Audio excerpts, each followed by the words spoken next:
tere! Me oleme teiega 21. sajandi teise kümnendi alul. Ja 20. sajandi keskpaigas ütles üks idamaade mõtleja ja suur inimene Mahatma Gandhi: maailm on väsinud vihkamast. Ja tõepoolest, see on tõde. Aga paraku tõdede realiseerumine on väga aeglane protsess ja sageli peaaegu raskendatud kõikide võimalike takistustega. Et inimesed tänaseks 21. sajandi alguseks ei ole ikka jõudnud selle sama mõtte tunnistamiseni ja elu parandamiseni ja ikka inimeste hulgas domineerib, kui mitte domineerib, siis vähemalt eksisteerib ja piisavalt palju eksisteerib vihkamine. Tõepoolest, sõna viht on tore, sest sellega on hea sauna minna, aga vihkamine kui tunne võiks olla jäetud sinna minevikku, sinna, kuhu me jätsime inimese söömise teise inimese poolt. Me oleme harjunud tegelikult juba selle vihkamisega nende sajandite jooksul, me oleme harjunud sellega, et ka koolis on kiusamine ja vihkamine.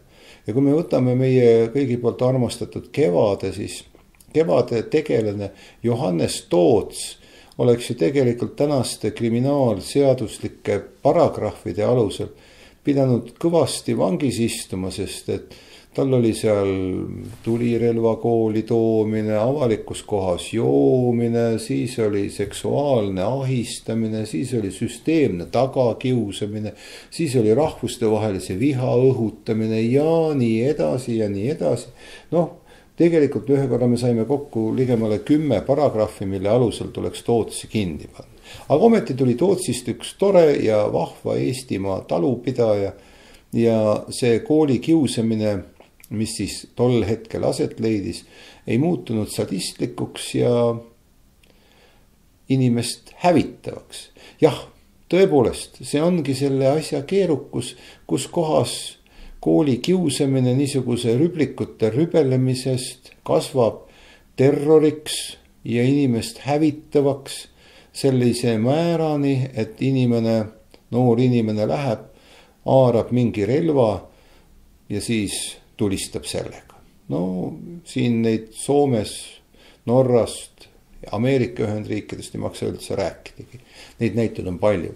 Ja me oleme nagu sellega tegelikult teatud mõttes harjunud, aga millega me ei ole harjunud, on uus nähtus, mis tuleneb Immanuel Kanti lausest.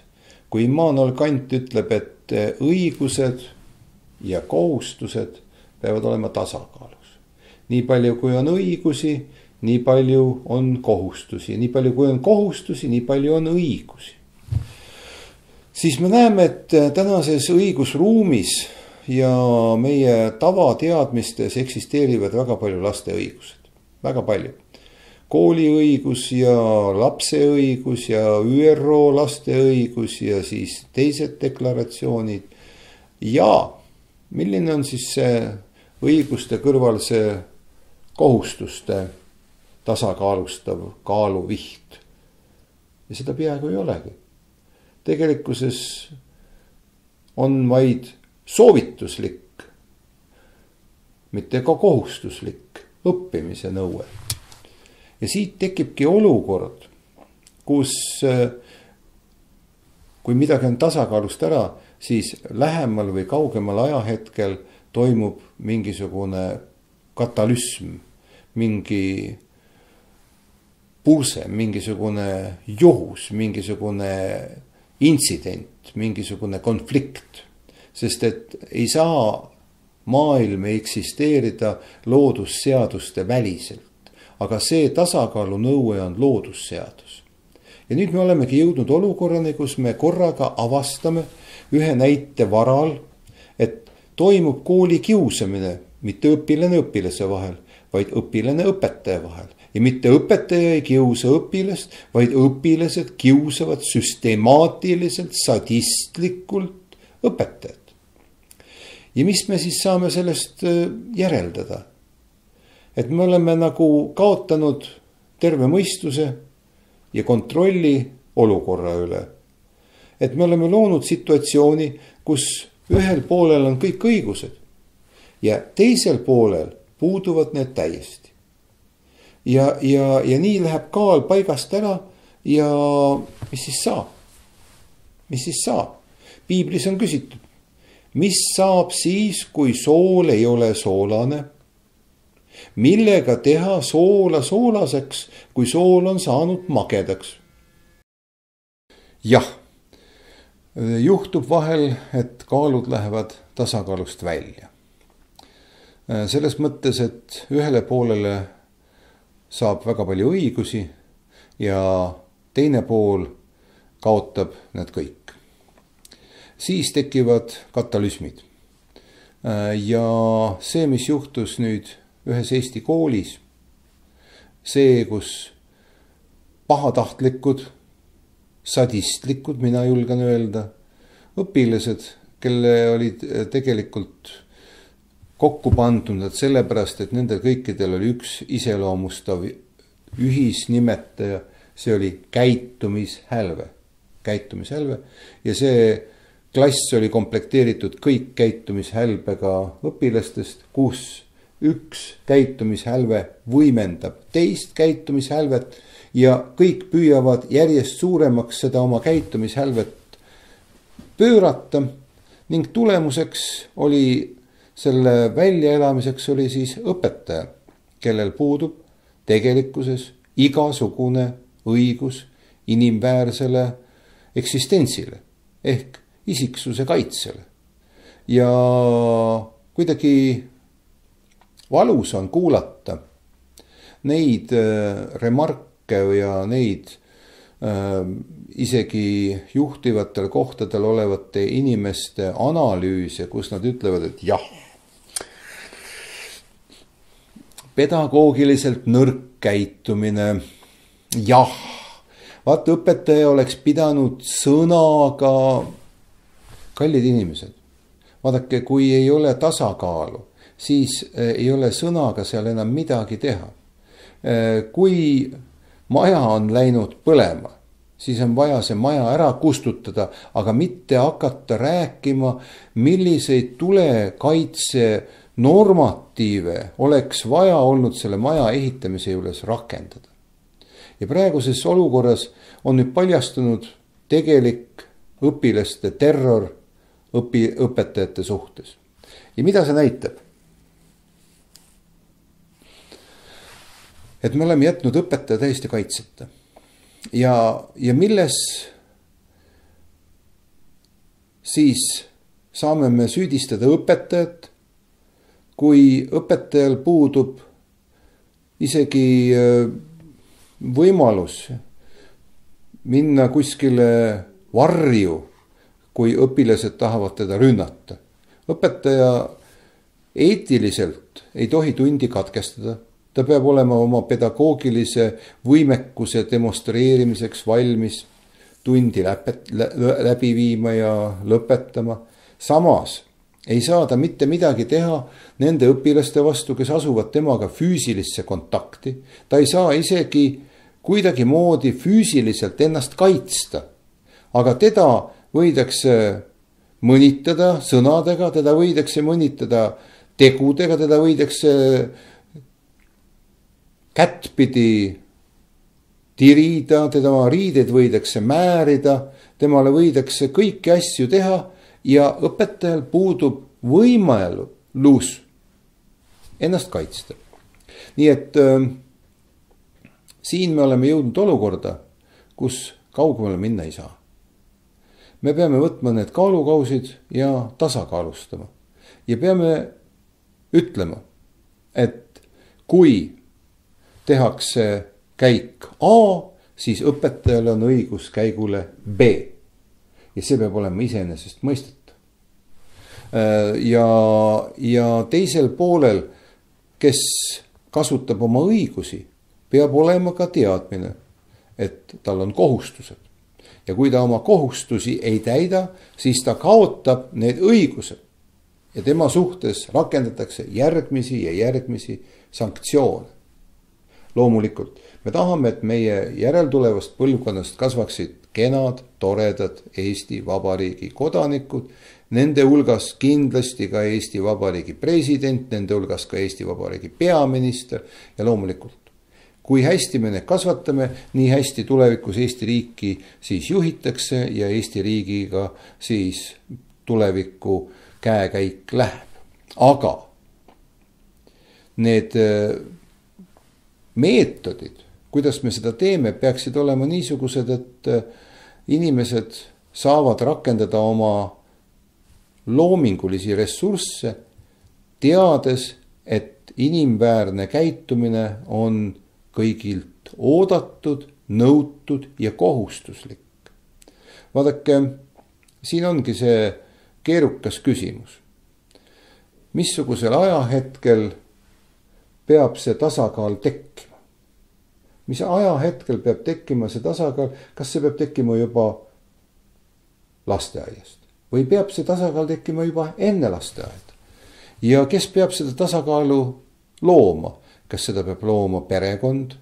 Seda peab looma valitsus? Seda peab looma ühiskond? Seda peab looma külakogukond? Seda peab looma koolikollektiiv? Loomulikult kõik.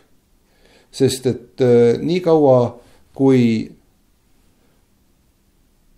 kõikvõimalikke reegleid saab rikkuda ja rikkumine ei too kaasa mingeid sanktsioone, nii kaua asjad lähevad paigast ära. Nii et me peame vaatama, kuidas asjad saaksid normatiivideks, kuidas tekiksid õigused ja õpetajal oleks õigus võtta kasutusele enesekaitsevahendid. Ma ei saa öelda allikat, sest ma ei mäleta, kuid ma tean, et aastal 2013 Inglismaal menetletakse seaduse parandust, mis annab kooli pedagoogilisele personalile õiguse väga kummaliseks tegevuseks.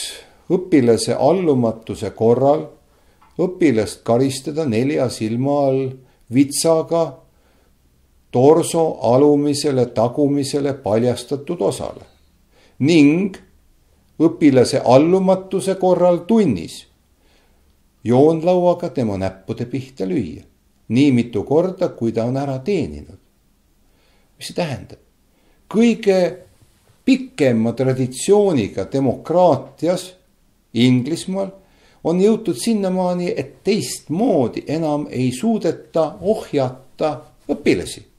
Sest see pidev järeleandmine on viinud nüüd nii kaugele, et kiige on jõudnud ühe poole täiesti lõppu.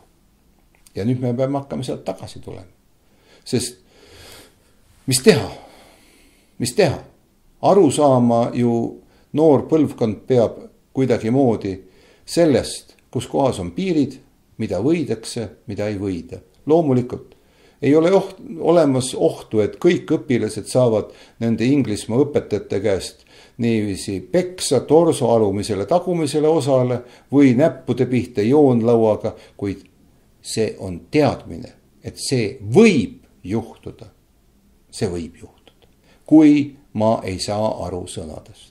Kui ma ei allu sellele kokkulepitud reeglistikule ja ei maksa kõneleda pedagoogilise juhtkonna poolt sellest, et koolis see õpetaja oleks pidanud õpilastele tutvustama sellises kriisi hetkes kooli käitumisjuhiseid ja eetikaprintsiipe.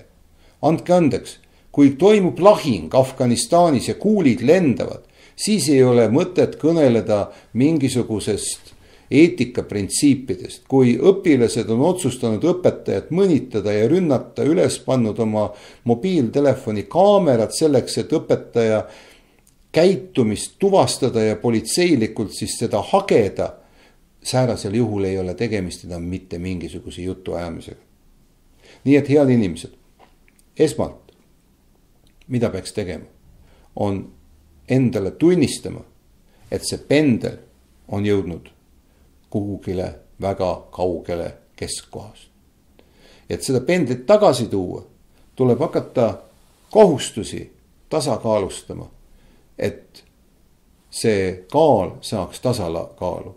Ja peale seda saame me hakata uuesti sellele asjale lähenema. Kõigepealt on vaja välja selgitada need reeglid, mis on õppeprotsessis olulised. Ja need fikseerida ja luua olukord, kus nende reeglite rikkumine on välistatud. Ja säärasel juhul õpetaja tunneb ennast kaitstuna. Vastasel juhul läheb õpetaja iga päev suurema stressiga tundi, sest mitte keegi ei tea, millega see tund võib lõppeda. Õpetaja läheb tundi kui sõtta. Ta läheb niikuinii tundi teatud mõttes kui sõtta, sest õpetaja teab, et tema vastas on suur hulk õpilasi, kes kasutades oma õigusi ei viitsi õppida. Ei viitsi. See on niikuinii sõda laiskuse vastu. Aga kui nüüd õpetajale sellele laiskuse sõjale lisandub veel ka hirm oma füüsilise tervise eest, oma väikese palga eest soetatud ülikonna tervelt koju viimise nimel, siis on see ju võimatu, et me leiame niisugusesse olukorras inimesi, kes tahaksid tulla õpetajaks.